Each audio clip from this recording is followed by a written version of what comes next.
ನಮಸ್ಕಾರ. ದಾವಣಗೆರೆ ದಕ್ಷಿಣ ವಿಧಾನಸಭಾ ಕ್ಷೇತ್ರದಲ್ಲಿ ಉಪಚುನಾವಣೆ ನಡೀತಾ ಇದೆ. ಈ ಕ್ಷೇತ್ರವನ್ನು ಕಸಿಬೇಕು ಅಂತಕ್ಕಂಥ ಪ್ರಯತ್ನವನ್ನು ಬಿಜೆಪಿ ಮಾಡ್ತಾ ಇದ್ರೆ, ಇನ್ನೊಂದು ಕಡೆ ಕ್ಷೇತ್ರ ಉಳಿಸ್ಕೊಳ್ಳುವಂಥ ಪ್ರಯತ್ನವನ್ನು ಕಾಂಗ್ರೆಸ್ ಮಾಡ್ತಾ ಇದೆ. ಹಾಗಾಗಿ ಈ ಕ್ಷೇತ್ರದ ಚುನಾವಣೆ ರಂಗೇರಿದ್ದು ರಾಜಕೀಯ ವಲಯದಲ್ಲಿ ಬಹಳ ದೊಡ್ಡ ಸಂಚಲನಕ್ಕೆ ಕಾರಣವಾಗಿದೆ. ಈ ಕ್ಷೇತ್ರದಲ್ಲಿ ಪ್ರಬಲ ಸಮುದಾಯದ ಮತಗಳಿದ್ರೂ ಕೂಡ ಬಹಳ ಮುಖ್ಯವಾಗಿ ಅಹಿಂದ ವರ್ಗಕ್ಕೆ ಸೇರಿರ್ತಕ್ಕಂಥ ಮತಗಳು ಈ ಚುನಾವಣೆಯ ಫಲಿತಾಂಶವನ್ನು ನಿರ್ಧಾರ ಮಾಡುತ್ತೆ. ಹಾಗಾಗಿ ಅಹಿಂದ ವರ್ಗದ ನಾಯಕರಾಗಿರುವಂಥ ಸಿದ್ದರಾಮಯ್ಯನವರು ಇವತ್ತು ಚುನಾವಣಾ ರಣಕಣಕ್ಕೆ ಇಳಿತಾ ಇದ್ದಾರೆ. ಆ ಮೂಲಕ ಅಹಿಂದ ವರ್ಗಕ್ಕೆ ಒಂದು ಸ್ಪಷ್ಟವಾಗಿರ್ತಕ್ಕ ಸಂದೇಶವನ್ನು ಕೊಡುವುದರ ಜೊತೆಗೆ ಬಹಳ ಮುಖ್ಯವಾಗಿ ಕ್ಷೇತ್ರ ಉಳಿಸಲಿಕ್ಕೆ ಬೇಕಾಗಿರ್ತಕ್ಕಂಥ ಎಲ್ಲ ಪ್ಲಾನನ್ನು ಕೂಡ ಸಿದ್ದರಾಮಯ್ಯ ಮಾಡೋರಿದ್ದಾರೆ. ಹಾಗಾಗಿಯೇ ಸಿದ್ದರಾಮಯ್ಯನವರು ಇವತ್ತು ಅಧಿಕೃತವಾಗಿ ನಾಗನೂರು ಗ್ರಾಮದಿಂದ ತಮ್ಮ ರೋಡ್ ಶೋವನ್ನು ಆರಂಭ ಮಾಡಿ ಮತಬೇಟೆಯನ್ನು ಮಾಡ್ತಾರೆ. ಅವರ ರೋಡ್ ಶೋ ಹೇಗಿರುತ್ತೆ, ದಿನವಿಡೀ ಅವರು ಯಾವ್ಯಾವ ರೀತಿ ಪ್ರಚಾರಗಳನ್ನು ಮಾಡ್ತಾರೆ, ಎಲ್ಲವನ್ನೂ ಕೂಡ ಒಂದು ದಿನ ಮುಖ್ಯಮಂತ್ರಿ ಸಿದ್ದರಾಮಯ್ಯ ಜೊತೆ ಅವರು ಇದ್ದು ಒಟ್ಟಾರೆ ಅವರ ಪ್ರಚಾರವನ್ನು ತಿಳಿಸುವಂಥ ಪ್ರಯತ್ನವನ್ನು ಏಷ್ಯಾನೆಟ್ ಸುವರ್ಣ ನ್ಯೂಸ್ ಮಾಡುತ್ತೆ. ಬನ್ನಿ, ಹಾಗಾದರೆ ಸಿದ್ದರಾಮಯ್ಯರ ಪ್ರಚಾರ ಹೇಗಿರುತ್ತೆ, ಅವರ ದಿನವಿಡೀ ಅವರು ಯಾವ ರೀತಿಯಾಗಿರ್ತಕ್ಕಂಥ ಮತಯಾಚನೆ ಮಾಡ್ತಾರೆ, ಯಾರಿಗೆ ಯಾವ ಸಂದೇಶವನ್ನು ಕೊಡ್ತಾರೆ, ಎಲ್ಲವನ್ನೂ ಕೂಡ ತಿಳ್ಕೊಂಡು ಬರುವಂಥ ಪ್ರಯತ್ನವನ್ನು ಮಾಡೋಣ.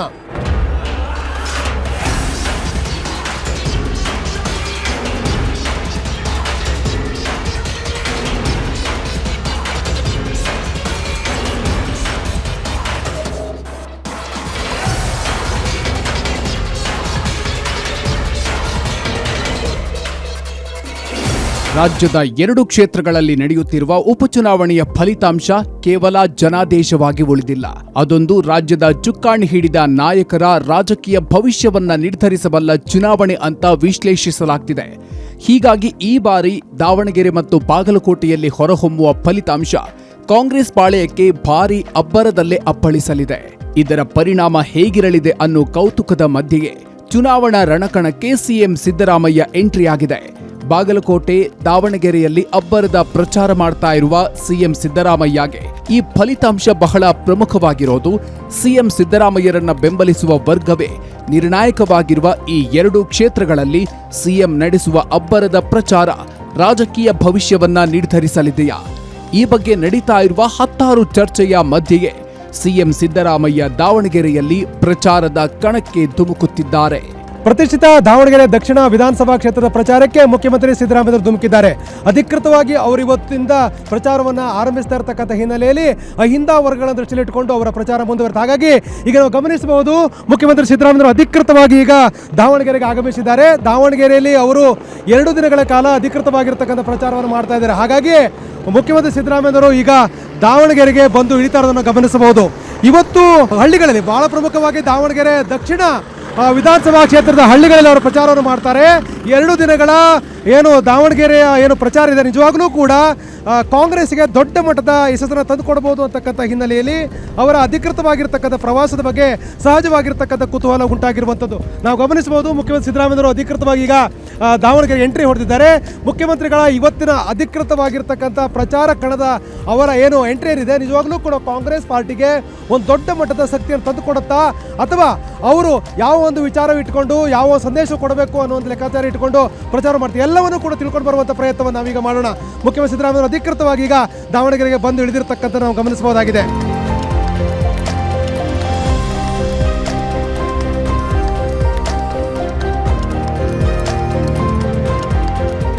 ದಾವಣಗೆರೆ ಬಂದಿದ್ದೀನಿ, ಬಾಗಲಕೋಟೆನಲ್ಲೂ ಕೂಡ ಗೆಲ್ತೀವಿ.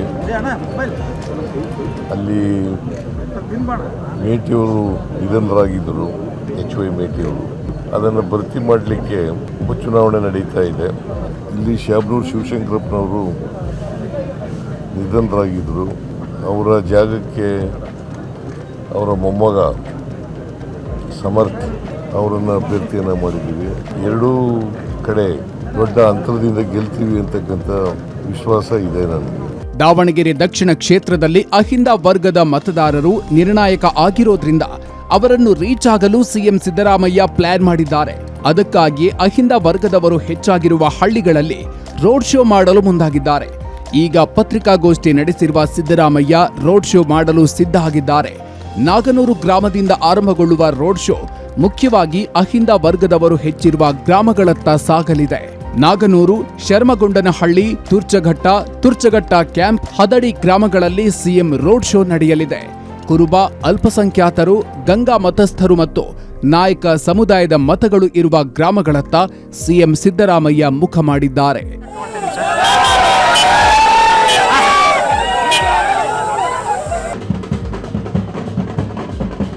ಸಿದ್ದರಾಮಯ್ಯರು ಈಗ ಪ್ರಚಾರವನ್ನ ಆರಂಭ ಮಾಡ್ತಾ ಇದ್ದಾರೆ.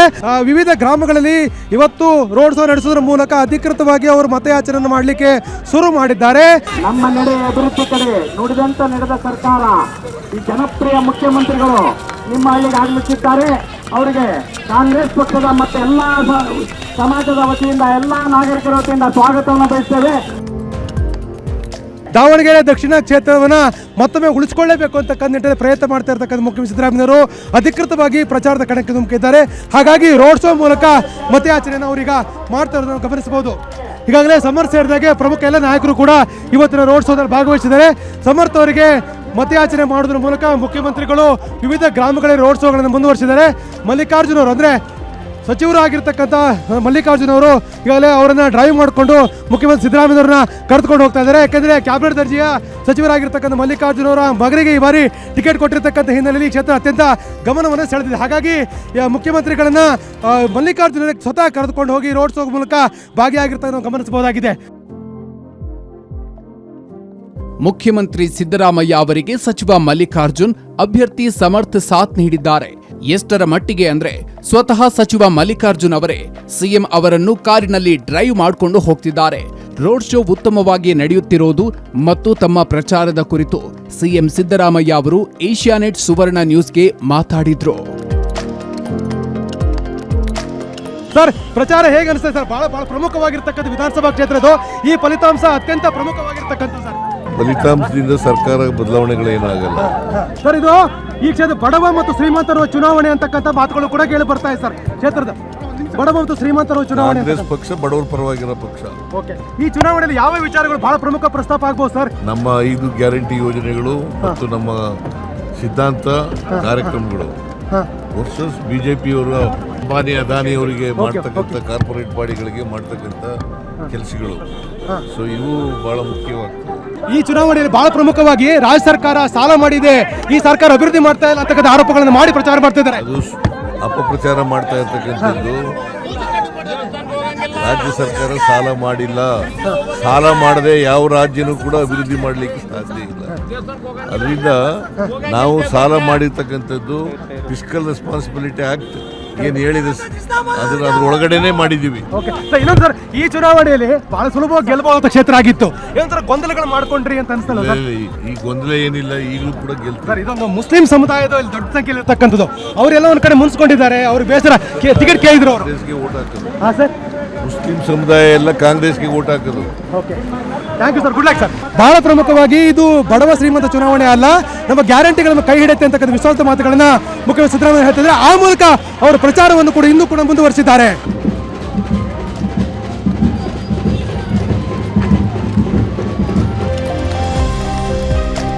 ಎಸ್, ಮೊದಲು ನಾಗನೂರಿನ ಆರಂಭಗೊಂಡಿರ್ತಕ್ಕಂಥ ಮುಖ್ಯಮಂತ್ರಿಗಳ ರೋಡ್ಸೆ ಬಹಳ ಅಭೂತಪೂರ್ವವಾಗಿ ಮುಂದುವರಿತಾ ಇದೆ. ಯಾಕೆಂದರೆ ಸಚಿವರು, ಶಾಸಕರು, ಪಕ್ಷದ ಅಭಿಮಾನಿಗಳು, ಕಾರ್ಯಕರ್ತರು, ಮುಖಂಡರು ಎಲ್ಲರೂ ಕೂಡ ಈ ರೋಡ್ಸಲ್ಲಿ ಭಾಗವಹಿಸಿದ ದೊಡ್ಡ ಸಂಖ್ಯೆಯಲ್ಲಿ ಕಾರ್ಯಕರ್ತರು ಕೂಡ ಸೇರಿದ್ದಾರೆ.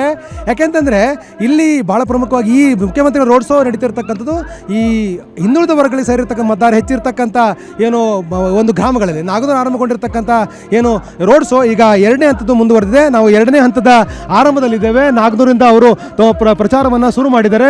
ಮುಖ್ಯಮಂತ್ರಿ ಸಿದ್ದರಾಮಯ್ಯರು ಸೇರಿದಾಗೆ ಸಚಿವರಾಗಿರ್ತಕ್ಕಂಥ ಮಲ್ಲಿಕಾರ್ಜುನ್ ಅವರು ಕೂಡ ಜೊತೆಗಿದ್ರೆ ಏನು ಅಭ್ಯರ್ಥಿ ಆಗಿರ್ತಕ್ಕ ಸಮರ್ಥ್ ಕೂಡ ಇವತ್ತಿನ ರೋಡ್ ಶೋಲ್ಲಿ ಭಾಗವಹಿಸಿ. ಹಾಗಾದ್ರೆ ಮುಖ್ಯಮಂತ್ರಿ ಸಿದ್ದರಾಮಯ್ಯರು ಯಾವ ಅಭಿಪ್ರಾಯಗಳನ್ನು ವ್ಯಕ್ತಪಡಿಸ್ತಾರೆ ಅವೆಲ್ಲವನ್ನು ಕೂಡ ತಿಳ್ಕೊಂಡು ಬರುವಂತ ಪ್ರಯತ್ನವನ್ನು ಮಾಡೋಣ.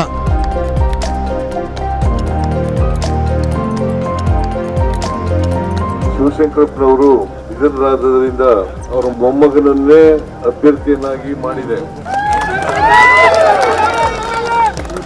ಇವತ್ತು ದಾವಣಗೆರೆ ಶಿಕ್ಷಣ, ವೈದ್ಯಕೀಯ ಮತ್ತು ವ್ಯಾಪಾರದಲ್ಲಿ ಮುಂದೆ ಬಂದಿದ್ರೆ ಶ್ಯಾಮನೂರು ಶಿವಶಂಕರಪ್ಪನವರು ಮತ್ತು ಅವರ ಕುಟುಂಬದವರು ಕಾರಣ ಅಂತಕ್ಕಂಥದ್ದನ್ನು ತಾವೆಲ್ಲರೂ ಕೂಡ ಅರ್ಥ ಮಾಡ್ಕೋಬೇಕು.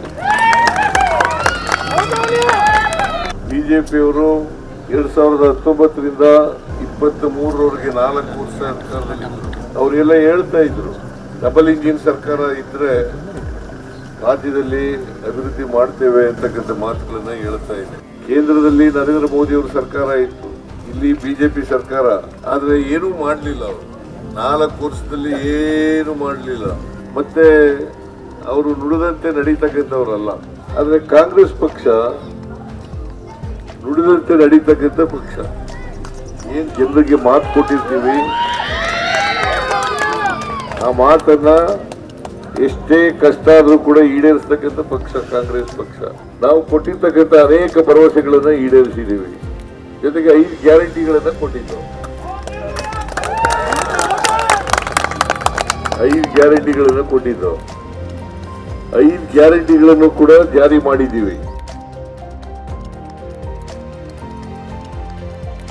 ಗ್ಯಾರಂಟಿಗಳನ್ನು ಬಹಳ ಪ್ರಮುಖವಾಗಿ ಪ್ರಸ್ತಾಪ ಮಾಡಿ ಮತಯಾಚನೆ ಮಾಡಿರ್ತಕ್ಕಂಥ ಮುಖ್ಯಮಂತ್ರಿ ಸಿದ್ದರಾಮಯ್ಯವರು ಈಗ 2 ನಂತರ ಪ್ರಚಾರವನ್ನು ಆರಂಭ ಮಾಡಿದ್ದಾರೆ. ಈಗಾಗಲೇ ನಾಗನೂರಿಂದ ನೇರವಾಗಿ ಅವರು ಮುಂದಿನ ಹಳ್ಳಿಗೆ ಪ್ರಯಾಣವನ್ನು ಬೆಳೆಸಿದ್ದಾರೆ. ರೋಡ್ ಶೋ ಮೂಲಕ ದೊಡ್ಡ ಸಂಖ್ಯೆಯ ಕಾರ್ಯಕರ್ತರು ಅಭಿಮಾನಿಗಳ ಮೂಲಕ ಅವರು ಮುಂದಿನ ಊರಿಗೆ ತಮ್ಮ ರೋಡ್ ಶೋನ ಮುಂದುವರಿಸಿದ್ದಾರೆ. ಆ ಮೂಲಕ ಮತಬೇಟೆಯನ್ನು ಇನ್ನೂ ಕೂಡ ಮುಂದುವರಿಸಿದ್ದಾರೆ. ಸಂಜೆವರೆಗೂ ಕೂಡ ಅಧಿಕೃತವಾಗಿ ಅವರು ಪ್ರವಾಸವನ್ನು ನಿಗದಿ ಮಾಡಿದ್ದು ದಾವಣಗೆರೆ ದಕ್ಷಿಣ ವಿಧಾನಸಭಾ ಕ್ಷೇತ್ರದಲ್ಲಿ ನಿರಂತರವಾಗಿರ್ತಕ್ಕಂಥ ಪ್ರಚಾರವನ್ನು ಮಾಡೋದ್ರ ಮೂಲಕ ಮತಯಾಚನೆಯನ್ನು ಮಾಡಲಿದ್ದಾರೆ. ಈಗ ಮುಖ್ಯಮಂತ್ರಿ ಸಿದ್ದರಾಮಯ್ಯ ರೋಡ್ ಶೋ ಇನ್ನೂ ಕೂಡ ಕಂಟಿನ್ಯೂ ಆಗಿದೆ. ಆರಂಭಿಕವಾಗಿ ನಾಗನೂರಿಂದ ಆರಂಭಗೊಂಡಂಥ ರೋಡ್ ಶೋ ಈಗ ಕಂಟಿನ್ಯೂ ಆಗಿರ್ತಕ್ಕಂಥ ಸಿರಮಗೊಂಡನಹಳ್ಳಿಯಲ್ಲಿ ಅವರ ಪ್ರಚಾರ ಮುಂದುವರೆದಿದೆ. ಮುಖ್ಯಮಂತ್ರಿ ಸಿದ್ದರಾಮಯ್ಯವರು ಸಮರ್ಥ ಅವರ ಪರವಾಗಿ ಮತಯಾಚನೆ ಮಾಡ್ತಾ ಇದ್ದಾರೆ.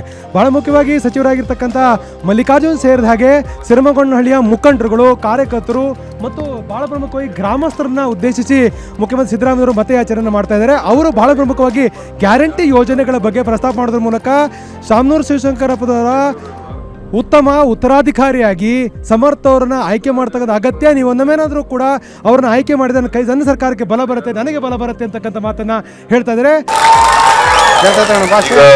ಈಗ 2 ಉಪಚುನಾವಣೆಗಳು ನಡೀತಾ ಇದ್ದಾವೆ.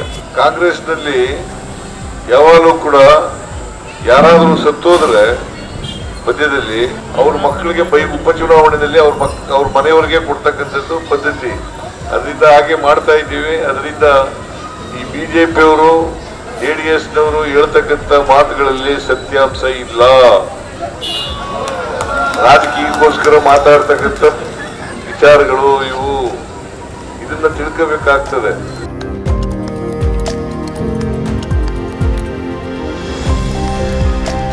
ಸಿಎಂ ಸಿದ್ದರಾಮಯ್ಯ ಅವರು ಈ ಬಾರಿಯ ಚುನಾವಣೆಯಲ್ಲಿ ಹೆಚ್ಚು ಗ್ಯಾರಂಟಿ ಕುರಿತು ಪ್ರಸ್ತಾಪ ಮಾಡ್ತಿದ್ದಾರೆ.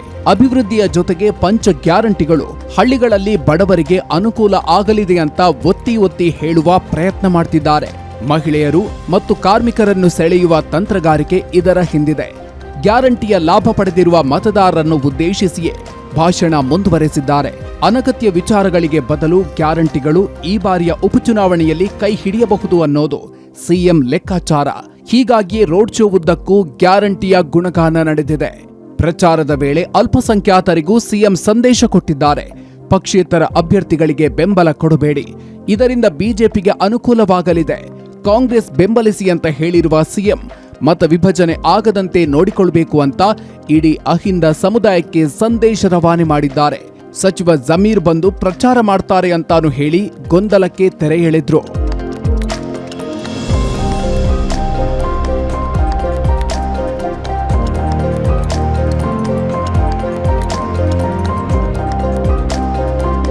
ಎಲ್ಲರನ್ನು ಒಟ್ಟಿಗೆ ತಗೊಂಡು ಹೋಗ್ತಕ್ಕಂಥ ಪಕ್ಷ ಯಾವುದು? ನಾವು ಶಕ್ತಿ ಯೋಜನೆ ಮಾಡಿದೀವಿ. 2,000 ರೂಪಾಯಿ ಕೊಡ್ತೀವಿ ಮಹಿಳೆಯರಿಗೆ. ಆ 2,000 ರೂಪಾಯಿ ಕೊಡುವಾಗ ಇಂಥ ಮಹಿಳೆಗೆ ಕೊಡ್ತೀವ? ಹಿಂದೂ ಮಹಿಳೆಗೆ, ಮುಸಲ್ಮಾನ್ ಮಹಿಳೆಗೆ, ಕ್ರಿಶ್ಚಿಯನ್ ಮಹಿಳೆಗೆ ಅಂತ ಕೊಡ್ತೀವ? ಎಲ್ಲರೂ ಕೂಡ ಕೊಡ್ತೀವಿ. ಈಗ ಬಿಜೆಪಿ ಮಹಿಳೆಯರು ತಗೊಳ್ಳಲ್ವಾ? ಅವರು ತಗೊಳ್ಳಲ್ವಾ? ಅವ್ರಿಗೂ ಕೊಡ್ತೀವಿ. ನಮ್ಮ ಉದ್ದೇಶ ಏನಪ್ಪಾ ಅಂತಂದ್ರೆ, ಯಾರೇ ಯಾವುದೇ ಪಕ್ಷಕ್ಕಿರ್ಲಿ, ಯಾವುದೇ ಜಾತಿ ಸೇರಿರ್ಲಿ, ಯಾವುದೇ ಧರ್ಮಕ್ಕೆ ಸೇರಿರ್ಲಿ, ಎಲ್ಲರೂ ಕೂಡ ಬಡವರಿಗೆ ಶಕ್ತಿ ಕೊಡಬೇಕು. ಇವ್ರ ಕ್ರಮಸಂಖ್ಯೆ 3. ಹಸ್ತದ ಗುರುತು ಹಸ್ತ. ಕಾಂಗ್ರೆಸ್ನ ಚಿಹ್ನೆ ಯಾವುದು? ಹಸ್ತದ ಗುರುತಿಗೆ ನೀವು ಓಟ್ ಹಾಕೋದ್ರ ಮೂಲಕ 9ನೇ ತಾರೀಕು ಎಲ್ಲೂ ಮನೆ ಕೆಲಸ ಎಲ್ಲ ಬಿಟ್ಬಿಡಿ. ಅವತ್ತು ಓಟ್ ಹಾಕ್ಬಿಟ್ಟೆ ಎಲ್ಲರ ಕೆಲ್ಸಕ್ಕೆ ಹೋಗಿ, ಓಟ್ ಹಾಕದೇನೆ ಹೋಗ್ಬೇಡಿ. ಅದರಿಂದ ನಿಮ್ಮ ಹಕ್ಕು ಇದು. ಓಟ್ ಹಾಕೋದಿದೆಯಲ್ಲ, ಇದು ಹಕ್ಕು. ಈ ಹಕ್ಕನ್ನ ಚಲಾಯಿಸೋದನ್ನ ಯಾವತ್ತೂ ಕೂಡ ಕಳ್ಕೋಬಾರದು. ಹಳ್ಳಿಗಳಲ್ಲಿ ಸಾಗಿದ ಸಿಎಂ ರೋಡ್ ಶೋಗೆ ಉತ್ತಮ ಪ್ರತಿಕ್ರಿಯೆ ವ್ಯಕ್ತವಾಯಿತು. ದಾರಿಯುದ್ದಕ್ಕೂ ಸಿಕ್ಕಿದ ಜನರೊಂದಿಗೆ ಸಿಎಂ ಕೂಡ ಮುಕ್ತವಾಗಿ ಮಾತನಾಡಿದ್ರು. ಕಾಂಗ್ರೆಸ್ಗೆ ವೋಟ್ ಕೊಡಿ ಅಂತ ಕೇಳಿದ್ರು. ಗ್ರಾಮೀಣ ಭಾಗದ ಅಭಿಮಾನಿಗಳು ಹಾಕಿದ ಘೋಷಣೆಗೆ ಖುಷಿಯಾಗಿಯೇ ಮುನ್ನಡೆದ್ರು. ಗ್ರಾಮಗಳಲ್ಲಿ ನಡೆದಿರ್ತಕ್ಕಂಥ ಮುಖ್ಯಮಂತ್ರಿ ಸಿದ್ದರಾಮಯ್ಯನವರ ಏನು ಭಾಷಣ ಇದೆ ಅದು ಈಗ ಮುಂದುವರೆದಿದೆ. ರೋಡ್ ಶೋ ಮೂಲಕ ಮತಯಾಚನೆ ಮಾಡ್ತಾ ಇರತಕ್ಕಂಥ ಮುಖ್ಯಮಂತ್ರಿ ಸಿದ್ದರಾಮಯ್ಯನವರು ಈಗಾಗಲೇ ತುರ್ಚಘಟ್ಟ ಗ್ರಾಮದಲ್ಲಿ 2ನೇ ಹಂತದ ಪ್ರಚಾರ ಕಾರ್ಯವನ್ನು ಮುಕ್ತಾಯ ಮಾಡಿದ್ದಾರೆ. ನಾವು ಗಮನಿಸೋದು ಬೆಳಿಗ್ಗೆ ನಾಗನೂರಿಂದ ಆರಂಭಗೊಂಡಿರ್ತಕ್ಕಂಥ ರೋಡ್ ಶೋ ಅತ್ಯಂತ ಅದ್ಭುತವಾಗಿ ಮುಂದುವರೆದಿದೆ. ಎಲ್ಲ ವರ್ಗವನ್ನು ಸೆಳೆಯುವಂಥ ಪ್ರಯತ್ನದ ಭಾಗವಾಗಿ ಭಾಷಣವನ್ನು ಮಾಡ್ತಾ ಇದ್ದಾರೆ. ಕಾರ್ಯಕರ್ತರನ್ನ ಮತ್ತು ಅಭಿಮಾನಿಗಳನ್ನು ಹುರಿದುಂಬಿಸ್ತಕ್ಕಂಥ ಕೆಲಸವನ್ನು ಕೂಡ ಅವರು ಮಾಡ್ತಿದ್ದಾರೆ. ಅಲ್ಪಸಂಖ್ಯಾತ ಸಮುದಾಯಕ್ಕೆ ನಮ್ಮ ಜೊತೆ ನಿಲ್ಲಬೇಕು ಅಂತಕ್ಕಂಥ ರಿಕ್ವೆಸ್ಟ್ ಅನ್ನು ಕೂಡ ಮಾಡ್ತಿದ್ದಾರೆ. ಆ ಮೂಲಕ ತುರ್ಚಘಟ್ಟ ಗ್ರಾಮದಲ್ಲಿ ಅವರ ಏನು ಭಾಷಣ ಏನಿದೆ ಬಹಳ ಮುಖ್ಯವಾಗಿ ಯಾವುದೇ ಕಾರಣಕ್ಕೂ ವೋಟ್ ಹಾಕದೇ ಇರಬೇಡಿ, ವೋಟ್ ಹಾಕಿ ಅಂತಕ್ಕಂಥ ರಿಕ್ವೆಸ್ಟ್ ಅನ್ನು ಮಾಡ್ತಿದ್ದಾರೆ. 2ನೇ ಹಂತದ ಪ್ರಚಾರವನ್ನು ಅತ್ಯಂತ ಅದ್ದೂರಿಯಾಗಿ ಈಗಾಗಲೇ ಸಿದ್ದರಾಮಯ್ಯರು ಮುಗಿಸ್ತಾರೆ. ಜೊತೆಗೆ ಹಾಗಾದ್ರೆ ಅವರು ಮುಂದಿನ ಗ್ರಾಮಗಳಲ್ಲಿ ಯಾವ ರೀತಿಯಾಗಿರ್ತಕ್ಕಂಥ 3ನೇ ಹಂತ ಪ್ರಚಾರವನ್ನು ಮಾಡ್ತಾರೆ, ಅವ್ರ ರೋಡ್ ಶೋ ಹೇಗಿರುತ್ತೆ ಅಂತಕ್ಕಂಥದನ್ನ ತಿಳ್ಕೊಂಡು ಬರುವಂಥ ಪ್ರಯತ್ನಗಳನ್ನು ನಾವೀಗ ಮಾಡೋಣ. ಕೊನೆಯ ಹಂತದಲ್ಲಿ ಸಿಎಂ ಸಿದ್ದರಾಮಯ್ಯ ಹದಡಿ ಗ್ರಾಮದತ್ತ ತಮ್ಮ ಪ್ರಚಾರ ಮುಂದುವರೆಸಿದ್ರು. ಹದಡಿ ಗ್ರಾಮದಲ್ಲಿ ಬೆಸ್ತ ಸಮುದಾಯದ ಮತಗಳು ಇರುವ ಹಿನ್ನೆಲೆಯಲ್ಲಿ ಅದನ್ನು ಗುರಿಯಾಗಿಸಿ ರೋಡ್ ಶೋ ನಡೆಸಲಾಯಿತು. ಸ್ಥಳೀಯ ದೇವಸ್ಥಾನಕ್ಕೂ ಹೋಗಿ ಪೂಜೆ ಸಲ್ಲಿಸಿದ್ರು. ಸ್ಥಳೀಯರ ಜೊತೆಗೆ ಬೆರೆತರು. ಮೊಳಗಿದ ಘೋಷಣೆಗೆ ಖುಷಿಯಾದ್ರು. ಈಗಾಗಲೇ 2 ಹಂತದ ರೋಡ್ ಶೋ ಮುಗಿಸಿರ್ತಕ್ಕಂಥ ಮುಖ್ಯಮಂತ್ರಿ ಸಿದ್ದರಾಮಯ್ಯನವರು ದಕ್ಷಿಣ ವಿಧಾನಸಭಾ ಕ್ಷೇತ್ರದ ಅತ್ಯಂತ ಪ್ರತಿಷ್ಠಿತ ಮತ್ತು ಅತ್ಯಂತ ದೊಡ್ಡ ಸಂಖ್ಯೆ ಮತದಾರರಿರ್ತಕ್ಕಂಥ ಹದಡಿ ಗ್ರಾಮದಲ್ಲಿ 3ನೇ ಹಂತದ ರೋಡ್ ಶೋನ ಮಾಡ್ತಾ ಇದ್ದಾರೆ. ಅವರು ಆಂಜನೇಯ ಸ್ವಾಮಿಗೆ ಪೂಜೆ ಸಲ್ಲಿಸುವುದರ ಮೂಲಕ ಅಧಿಕೃತವಾಗಿ 3ನೇ ಹಂತ ಪ್ರಚಾರವನ್ನು ಅವರು ಶುರು ಮಾಡಿದ್ದಾರೆ. ನಾವು ಗಮನಿಸಬಹುದು, ಈಗ ಸಮರ್ಥ ಅವರ ಪರವಾಗಿ ಸಿದ್ದರಾಮಯ್ಯವರು ಆಂಜನೇಯ ದೇವಸ್ಥಾನದಿಂದ ಈಗ ರೋಡ್ ಶೋವನ್ನು ಆರಂಭ ಮಾಡಿದ್ದಾರೆ. ಈ ರೋಡ್ ಶೋ ಮೂಲಕ ಅವರು ಇಂದಿನ ಕೊನೆಯ ಸುತ್ತಿನ ಒಂದು ಪ್ರಚಾರವನ್ನು ಅವರು ಈಗಾಗಲೇ ಮಾಡ್ತಾ ಇದ್ದಾರೆ. ಮುಖ್ಯಮಂತ್ರಿಗಳಿಗೆ ಸಚಿವರಾಗಿರ್ತಕ್ಕಂಥ ಮಲ್ಲಿಕಾರ್ಜುನ್ ಸೇರಿದಾಗೆ ಶಾಸಕರುಗಳು ಸಚಿವರು ಎಲ್ಲರೂ ಕೂಡ ಈಗಾಗಲೇ ಬೆಂಬಲವನ್ನು ವ್ಯಕ್ತಪಡಿಸುವ ಜೊತೆಗೆ ಸಾಥ್ ನೀಡಿದ್ದಾರೆ. ಹಾಗಾಗಿ ದೊಡ್ಡ ಸಂಖ್ಯೆಯಲ್ಲಿ ರೋಡ್ ಶೋ ಮುಂದುವರೆದಿದ್ದು, ಮತಯಾಚನೆ ಮುಂದುವರೆದಿದ್ದು, ಮುಖ್ಯಮಂತ್ರಿ ಸಿದ್ದರಾಮಯ್ಯವರು ಹದಡಿ ಗ್ರಾಮದಲ್ಲಿ ಗಂಗಮತಸ್ಥ ಸೇರಿದಾಗೆ ಕುರುಬ ಅಲ್ಪಸಂಖ್ಯಾತ ಎಲ್ಲ ಸಮುದಾಯಗಳ ಮತಗಳನ್ನು ಮತ್ತು ಲಿಂಗಾಯತ ಸಮುದಾಯ ಮತಗಳನ್ನು ಗಳಿಸುವಂತ ನಿಟ್ಟಿನಲ್ಲಿ ಈಗಾಗಲೇ ಪ್ರಚಾರವನ್ನು ಮಾಡ್ತಾ ಇದ್ದಾರೆ. ಹಾಗಾಗಿ ಮುಖ್ಯಮಂತ್ರಿಗಳು ಈಗಾಗಲೇ ಹದಡಿ ಗ್ರಾಮದಲ್ಲಿ ರೋಡ್ ಶೋಗಳನ್ನು ಮಾಡ್ತಾ ಇರತಕ್ಕಂಥದ್ದು. ರೋಡ್ ಶೋ ಮುಕ್ತಾಯದ ವೇಳೆ ಸಮಾವೇಶದತ್ತ ಸಿಎಂ ಹೆಜ್ಜೆ ಹಾಕಿದ್ರು. ಹದಡಿ ಗ್ರಾಮದಲ್ಲಿ ನಡೆದ ಸಮಾವೇಶದಲ್ಲಿ ಸಿಎಂ ಭಾಗಿಯಾದ್ರು. ಮತದಾರರನ್ನು ಉದ್ದೇಶಿಸಿ ಭಾಷಣ ಮಾಡಿದ್ರು. ಸಚಿವ ಸಂಪುಟದ ಸಹೋದ್ಯೋಗಿಗಳು ಸಿಎಂಗೆ ಸಾಥ್ ನೀಡಿದ್ರು. ಈಗಾಗಲೇ ಬೆಳಗ್ಗೆಯಿಂದಲೂ ಕೂಡ ಪ್ರಚಾರ ನಡೆಸ್ತಿರುವಂತಹ ಮುಖ್ಯಮಂತ್ರಿ ಸಿದ್ದರಾಮಯ್ಯವರು ಹದಡಿ ಗ್ರಾಮದಲ್ಲಿ ಕೊನೆ ಹಂತ ಪ್ರಚಾರವನ್ನು ಮಾಡ್ತಾ ಇದ್ದಾರೆ. ಈ ಒಂದು ಪ್ರಚಾರದ ಕೊನೆಯಲ್ಲಿ ಒಂದು ಸಾರ್ವಜನಿಕ ಸಭೆಯಲ್ಲೂ ಕೂಡ ಈಗಾಗಲೇ ಮುಖ್ಯಮಂತ್ರಿಗಳು ಭಾಗವಹಿಸಿದ್ದಾರೆ. ಹದಡಿ ಗ್ರಾಮದಲ್ಲಿ ಆಯೋಜನೆ ಮಾಡಿರ್ತಕ್ಕಂಥ ಸಾರ್ವಜನಿಕ ಸಭೆಯಲ್ಲಿ ಮುಖ್ಯಮಂತ್ರಿಗಳು ಭಾಗವಹಿಸಿದ್ದಾರೆ. ಈ ಒಂದು ಸಾರ್ವಜನಿಕ ಸಭೆಯ ಮೂಲಕ ಒಂದು ಸ್ಪಷ್ಟವಾಗಿರ್ತಕ್ಕಂಥ ಸಂದೇಶವನ್ನು ಕೊಡಬೇಕು ಮತದಾರರಿಗೆ ಅಂತಕ್ಕಂಥದ್ದು ಮುಖ್ಯಮಂತ್ರಿ ಲೆಕ್ಕಾಚಾರ. ಆ ಕಾರಣಕ್ಕಾಗಿ ಅವರು ಈ ಒಂದು ಸಾರ್ವಜನಿಕ ಸಭೆಯಲ್ಲಿ ಭಾಗವಹಿಸಿದ್ದಾರೆ. ನೀವೆಲ್ಲರೂ ಕೂಡ ತಿಳ್ಕೋಬೇಕು, ನಾನೇ ನಿಂತಿದ್ದೀನಿ ಅಂತ ತಿಳ್ಕೋಬೇಕು. ನಾನೇ ನಿಂತಿದ್ದೀನಿ ಅಂತ ತಿಳ್ಕೋಬೇಕು. ಇವ್ರು ಗೆದ್ರೆ ನಾನೇ ಗೆದ್ದಾಗಿ, ಇವ್ರು ಗೆದ್ರೆ ನನಗೆ ಶಕ್ತಿ ಬರ್ತದೆ, ನಮ್ಮ ಪಕ್ಷಕ್ಕೆ ಶಕ್ತಿ ಬರ್ತದೆ, ನಮ್ಮ ಸರ್ಕಾರಕ್ಕೆ ಶಕ್ತಿ ಬರ್ತದೆ. ಆದ್ರಿಂದ 9ನೇ ತಾರೀಕು ನೀವೆಲ್ಲ ಮತಗಟ್ಟೆಗೆ ಹೋಗಿ ಹಸ್ತದ ಗುರುತಿಗೆ ಓಟ್ ಹಾಕಿ ಸಮರ್ಥ ಅವರನ್ನ ಗೆಲ್ಲಿಸಿ ವಿಧಾನಸಭೆಗೆ ಕಳಿಸಿಕೊಡ್ಬೇಕು ಅಂತೇಳಿ ನಿಮ್ಮಲ್ಲಿ ಮನವಿ ಮಾಡಿ ನಿಮಗೆಲ್ಲರಿಗೂ ನಮಸ್ಕಾರ ಮಾಡಿ ಮಾತುಗಳನ್ನು ಮುಗಿಸ್ತೇನೆ.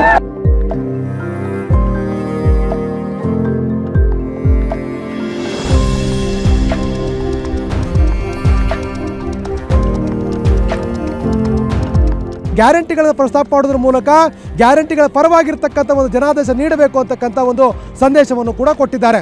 ಜೊತೆಗೆ ನಾವು ಅಭಿವೃದ್ಧಿಯ ಪದ್ಧತಿ ಸಾಗ್ತಾ ಇದ್ದೇವೆ, ನಮ್ಮ ಜೊತೆ ಕೈ ಜೋಡಿಸಿ ಮತ್ತು ನಾನೇ ಚುನಾವಣೆಯಲ್ಲಿ ಕಂಟೆಸ್ಟ್ ಮಾಡಿದ್ದೇನೆ, ನನ್ನನ್ನು ಗೆಲ್ಲಿಸಿ ಅಂತಕ್ಕಂಥ ರೀತಿಯಲ್ಲಿ ಇಡೀ ಚುನಾವಣೆ ತಮ್ಮ ನೇತೃತ್ವದಲ್ಲಿ ತಮಗಾಗಿ ಈ ಗೆಲುವು ಆಗಲೇಬೇಕು ಅಂತಕ್ಕಂಥ ರೀತಿಯ ಒಂದು ಸಂದೇಶವನ್ನು ಕೂಡ ರವಾನೆ ಮಾಡೋದ್ರ ಮೂಲಕ ಮುಖ್ಯಮಂತ್ರಿ ಸಿದ್ದರಾಮಯ್ಯರು ಅಧಿಕೃತವಾಗಿ ಇವತ್ತಿನ ಒಂದು ಅವರು ಮತಯಾಚನೆಯನ್ನು ಮುಕ್ತಾಯ ಮಾಡಿದ್ದಾರೆ. ಸೊ ಆ ಮೂಲಕ ದಾವಣಗೆರೆ ದಕ್ಷಿಣ ವಿಧಾನಸಭಾ ಕ್ಷೇತ್ರದಲ್ಲಿ ತಮ್ಮದೇ ಆಗಿರ್ತಕ್ಕಂಥ ಹವಾವನ್ನು ಅವರು ಮೇಂಟೈನ್ ಮಾಡಿದ್ದಾರೆ ಅಂದ್ರೂ ಕೂಡ ತಪ್ಪಾಗಲಾರದು.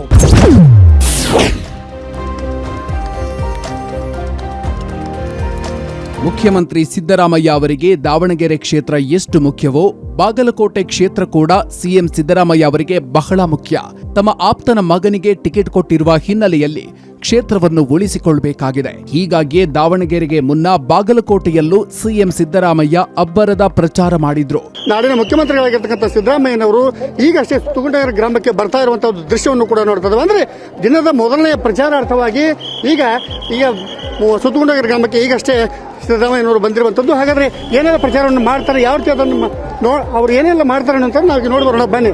ಬೇಟಿಯವರು ಬಿಟ್ಟಿರ್ತಕ್ಕಂಥ ಕೆಲಸಗಳು ಮುಂದುವರಿಸಬೇಕಾದ್ರೆ ನಮ್ದೇ ಸರ್ಕಾರ ಇರೋದು ರಾಜ್ಯದಲ್ಲಿ. ಯಾರ ಸರ್ಕಾರ ಇದೆ? ಯಾರ ಸರ್ಕಾರ ಇದೆ? ಕಾಂಗ್ರೆಸ್ ಸರ್ಕಾರ, ನನ್ನ ಸರ್ಕಾರ.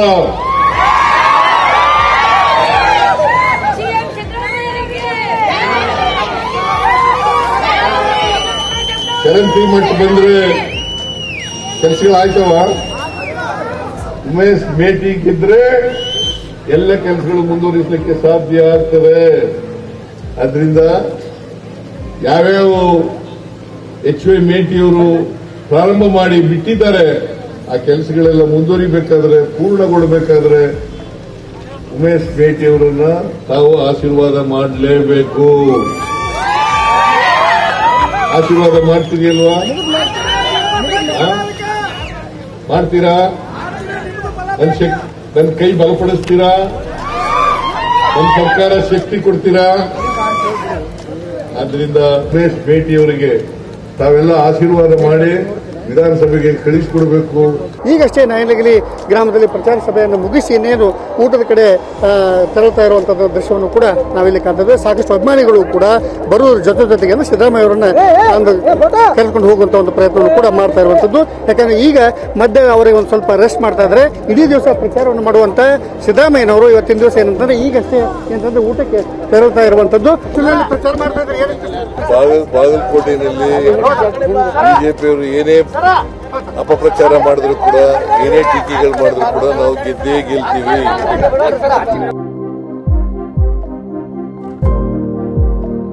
ಸಿಎಂ ಸಿದ್ದರಾಮಯ್ಯ ಬರುವುದರಿಂದ ನಮಗೆ ಬಹಳಷ್ಟು ಉತ್ಸಾಹ ಇಮ್ಮಡಿಯಾಗಿದೆ.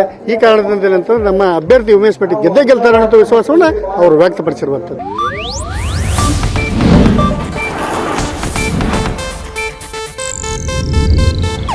ಇದು ಏಷ್ಯಾನೆಟ್ ನ್ಯೂಸ್ ನೆಟ್ವರ್ಕ್ ಪ್ರಸ್ತುತಿ.